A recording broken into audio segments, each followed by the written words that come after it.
नमस्कार, मैं रितु देवी, सहायक प्राध्यापक हिंदी विभाग।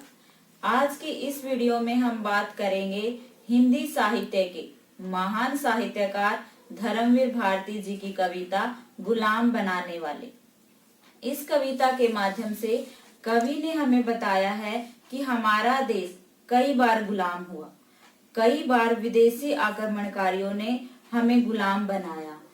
अनेकों बार आए वो विदेशी आक्रमणकारी हमें गुलाम बनाने, लेकिन हर बार उनका जो तौर तरीका था वो बदल जाता था, लेकिन उद्देश्य एक ही था। वो गुलामी की जंजीर वहां से लाते थे और उस जंजीर में हमें जकड़ देते थे। हर बार जब भी वो विदेशी आक्रमणकारी आए, उनके तौर तरीके बदले, लेकिन उद्देश्य वही रहा। समय बदला, तौर तरीके बदले, लेकिन उद्देश्य एक ही था, भारतवासियों को गुलाम बनाना। इस कविता में हम पढ़ेंगे कि कौन कौन से आक्रमणकारी किस किस उद्देश्य से भारत को गुलाम बनाने के लिए आए। और भी पहले वे कई बार आए। एक बार जब उनके हाथों में भाले थे, घोड़ों की टापों से खैबर की चट्टानें कांपी थी। इन पद्यांश में कवि हमें बताता है कि और भी पहले वे कई बार आए, कि ये जो हमें गुलाम बनाने के लिए विदेशी आक्रमणकारी आ रहे हैं, वो इस बार पहली बार नहीं आए हैं, बल्कि वो पहले भी आ चुके हैं। और भी पहले वे कई बार आए हैं। एक बार की बात बताते हैं कि जब वो एक बार आए थे, जब उनके हाथों में भाले थे। जब वो आए थे, उन्होंने अपने हाथों में भाले ले रखे थे। घोड़ों की टापों से खैबर की चट्टानें कांपी थी। खैबर की चट्टानें जो भारत और अफगानिस्तान के बीच में खैबर दर्रा है, वहां से, यानी जो यवन आक्रमणकारी थे वो भारत पर आक्रमण करने के लिए आए थे। उन्होंने अपने हाथों में भाले ले रखे थे, और जब वो आक्रमणकारी भारत पर आक्रमण करने के लिए आए थे, तो जो खैबर की चट्टानें थी वो कांप उठी थी। एक बार जब भालों के बजाय उनके हाथों में तिजारती परवाने थे, बगल में संगीनें थी, लेकिन इस बार और चुपके से आई। पहली जो पद्यांश में कवि ने बताया है कि जब यवनों ने हमारे ऊपर आक्रमण किया था, लेकिन इस पद्यांश में अंग्रेजों ने जब हमारे ऊपर आक्रमण किया था उसका वर्णन कवि ने किया है कि एक बार जब भालों के बजाय उनके हाथों में तिजारती परवाने थे। तिजारती होता है व्यापारिक, परवाने होता है चिट्ठियां, पत्र।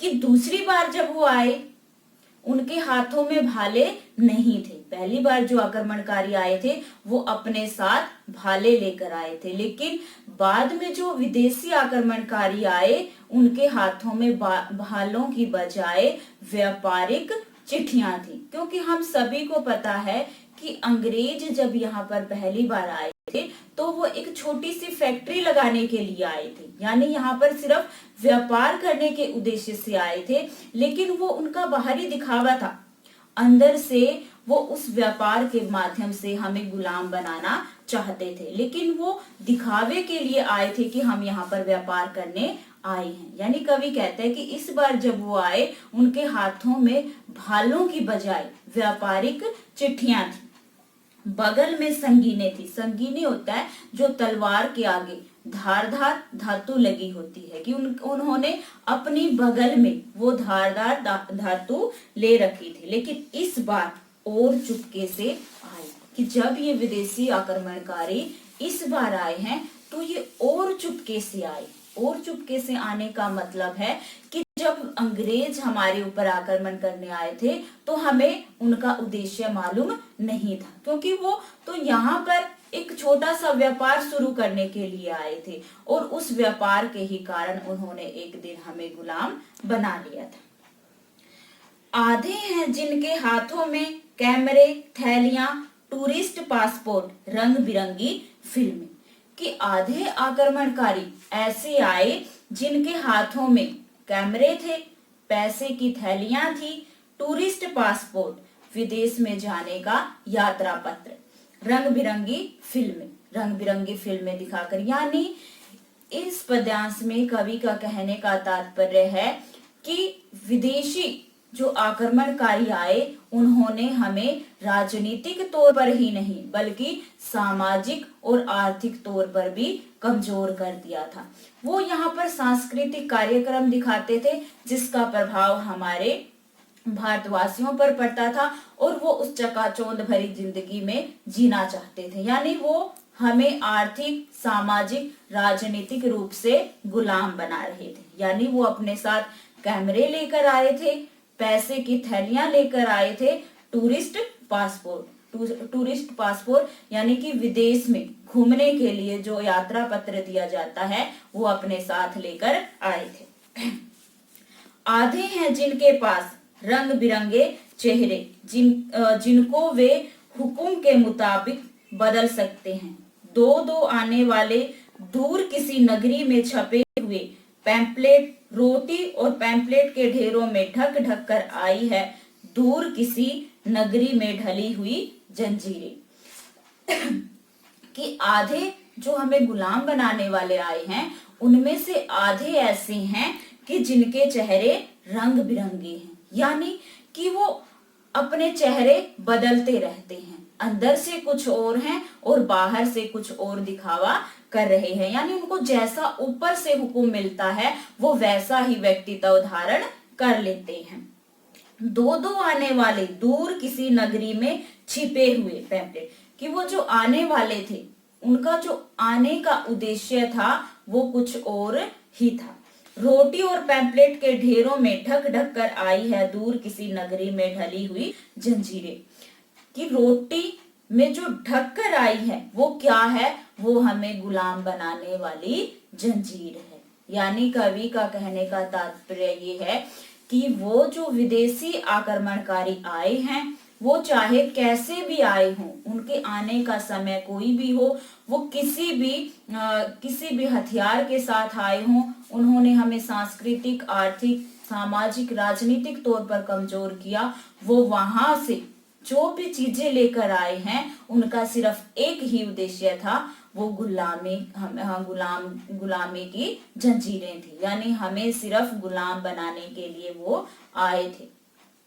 ढंग है नया लेकिन बात यह पुरानी है। यानी जब जब विदेशी आक्रमणकारी हमारे ऊपर आक्रमण करने के लिए आए, हमें गुलाम बनाने के लिए आए, उनका आने का और हमें गुलाम बनाने का ढंग होता है तरीका नया था, लेकिन बात यह पुरानी है। लेकिन बात वही थी पुरानी, उन सब का उद्देश्य एक ही था, हमें गुलाम बनाना।